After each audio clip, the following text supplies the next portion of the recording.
Assalamualaikum warahmatullahi wabarakatuh. Bismillahirrahmanirrahim. Hamdan wa syukran lillah. Sholatan wa salaman ala Rasulillah Muhammad bin Abdillah wa ala alihi wa sahbihi wa mawalah, amma ba'du. Pemirsa yang dirahmati oleh Allah Subhanahu wa taala. Islam adalah agama yang mengajarkan kemaslahatan. Prinsip kemaslahatan, jalbul masoleh, dan anti kemadharatan, darul mafasid, itu sudah menjadi kaidah fikih yang diterima oleh ulama sepanjang zaman, baik dalam kehidupan individual atau sosial secara umum. Adapun ulama-ulama yang mempromosikan tentang prinsip-prinsip ini adalah ulama-ulama besar. Di antaranya adalah Imam Abu Hamid Al-Ghazali, Imam Fakhruddin Ar-Razi, Ibnu Taimiyah, dan Imam Izzuddin bin Abdussalam, dan masih banyak yang lainnya. Pemirsa yang dirahmati oleh Allah Subhanahu wa taala, ulama mengumandangkan bahwa Islam adalah agama yang mengajarkan kemaslahatan bagi manusia, yang harus diupayakan tidak hanya di dunia saja, namun juga di akhirat. Islam adalah agama yang mengajarkan kemaslahatan, dan kemaslahatan itu sendiri adalah prinsip dari Islam. Maka tidak ada ceritanya yang diajarkan oleh syariat adalah kungkungan. Tidak ada ceritanya yang diajarkan syariat adalah kekangan. Tidak ada ceritanya yang diajarkan oleh syariat adalah kemadharatan. Apapun yang diajarkan oleh syariat pasti kembalinya pada kita semua. Pemirsa yang dirahmati oleh Allah Subhanahu wa taala, syariat menetapkan kewajiban kepada kita. Syariat menetapkan kewajiban kepada umat muslim pasti mempunyai makna dan rahasia yang sangat istimewa, mempunyai hikmah tasri' yang sangat indah. Hal itu merupakan bukti cinta Allah Subhanahu wa taala kepada kita. Seperti halnya puasa Ramadan, kewajiban puasa Ramadan sebagaimana wajibnya puasa Ramadan diatur dalam Al-Qur'an surat Al-Baqarah ayat 183. A'udzu billahi minasyaitonir rajim. Bismillahirrahmanirrahim. Ya ayyuhalladzina amanu kutiba 'alaikumus syamu kama kutiba 'alal ladzina min qablikum la'allakum tattaqun. Shadaqallahul azim. Yang artinya, wahai orang-orang beriman, diwajibkan atas kalian semua berpuasa sebagaimana umat-umat terdahulu. Yang demikian itu agar kalian bertakwa kepada Allah Subhanahu wa taala. Al-Baqarah ayat 183.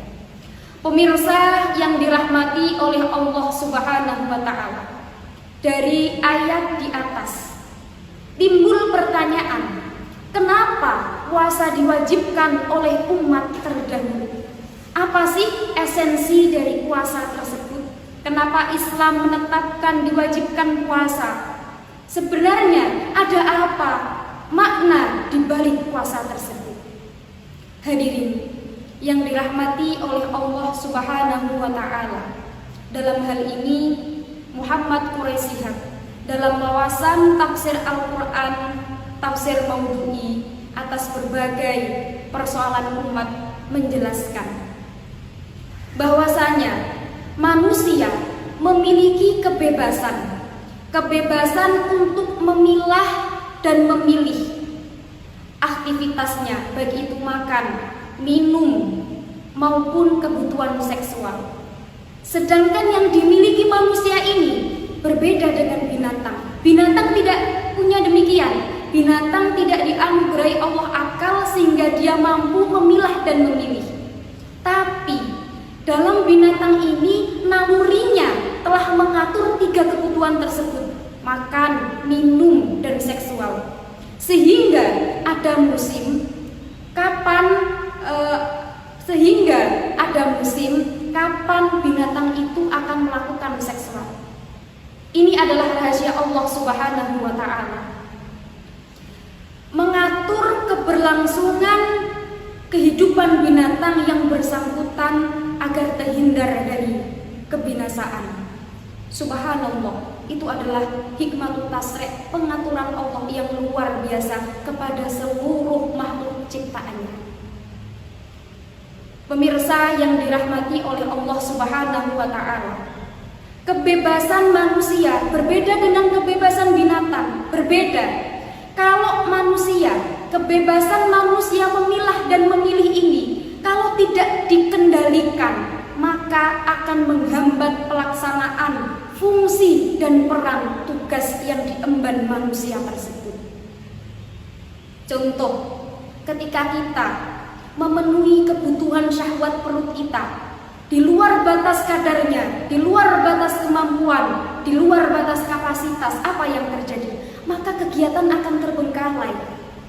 Apa yang menjadi prioritas kita yang diserukan oleh Allah Subhanahu wa Ta'ala, yakni ibadah, maka akan terbengkalai. Contoh pertama. Yang kedua adalah kebutuhan seksual. Kalau kebutuhan seksual kita turuti terus, semakin nyaman, semakin haus, semakin terus dan terus, tanpa disadari akan mengganggu aktivitas kita.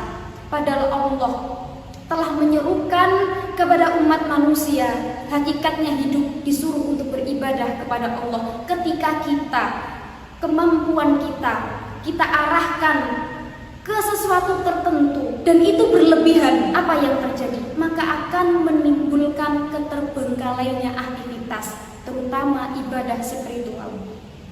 Pemirsa yang dirahmati oleh Allah Subhanahu wa Ta'ala, sebesar-besar pun potensi yang dimiliki manusia, sebesar-besar apapun kekuatan yang dimiliki oleh manusia, tetap mempunyai kadar, tetap mempunyai batas. Maka oleh karena itu, puasa di sini adalah untuk mengendalikan, untuk menahan hawa nafsu manusia agar terhindar dari perkara-perkara yang tidak diinginkan. Oleh karena itu, dari sini esensi dari puasa adalah pengendalian hawa nafsu. Maka di sini puasa semua orang butuh puasa, baik itu secara individual ataupun masyarakat. Semua membutuhkan pengendalian tersebut. Tak peduli itu yang miskin, tak peduli itu yang kaya, tak peduli itu yang pandai atau bodoh, semua membutuhkan pengendalian tersebut. Hadirin yang dirahmati oleh Allah Subhanahu wa Ta'ala, Allah tahu tentang hambanya, Allah tahu tentang karakter sifat hambanya. Oleh karena itu, syariat menetapkan puasa, syariat mewajibkan puasa, syariat apapun yang diperintahkan syariat pasti kembalinya kepada kita. Oleh karena itu, sebagai hamba yang baik, mari kita turuti, mari kita jalankan apa yang diperintahkan Allah. Apapun yang ditetapkan oleh Allah kepada kita, apapun yang ditetapkan syariat kepada kita, pasti kembalinya akan kepada kita sendiri. Pemirsa yang dirahmati oleh Allah Subhanahu wa Ta'ala, di bulan Ramadan ini mari kita menggapai amalan sebanyak-banyaknya, meningkatkan kualitas ibadah, memperbanyak doa. Marilah kita sibukkan sesuatu yang diperintahkan oleh Allah, kita kerjakan semaksimal mungkin. Oleh karena itu, sekian dari saya. Mohon maaf sebesar-besarnya. Akhirul kalam, semoga dapat bermanfaat. Wassalamualaikum warahmatullahi wabarakatuh.